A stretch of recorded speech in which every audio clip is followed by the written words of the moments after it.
Okay जी, तो आप खाना बना रहे हैं या आप कोई भी काम कर रहे हैं घर का, तो आप देखें अपने वज़न को आप तब भी कम कर सकते हैं बगैर भागे हुए। किस तरह से वो मैं आपके साथ शेयर करता हूँ।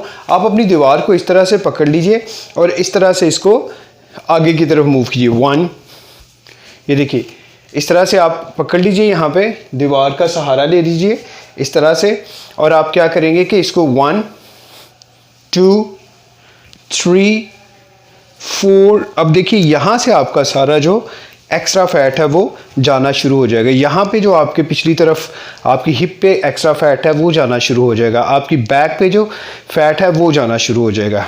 इसी तरीके से आप इस साइड पे भी कर सकते हैं ऐसे 1 2 3।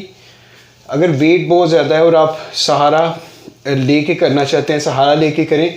आपको अभी अपने घुटनों पे वज़न नहीं डाल सकते, आप ज़्यादा देर के लिए चल नहीं सकते। ऐसे लोग जो हार्ट पेशेंट हैं, ऐसे लोग जिनको कमर का दर्द है, वो इसको बड़ी आसानी से कर सकते हैं। आहिस्ता आहिस्ता आप देखिएगा कि 15-20 दिन के अंदर अंदर आपके यहाँ पे फ़र्क महसूस आना शुरू हो जाएगा। उसके बाद फिर आप अपने रेगुलर वॉक की तरफ आ जाइएगा, ट्रेडमिल की तरफ आ जाइएगा, योगा की तरफ आ जाइएगा, जो आपको ईजी उसमें महसूस होगा। Thank you very much for watching the video and do share with the others, ताकि आपकी एक छोटे से क्लिक से बाकी लोगों का फ़ायदा हो जाए। And keep following yoga with CHB।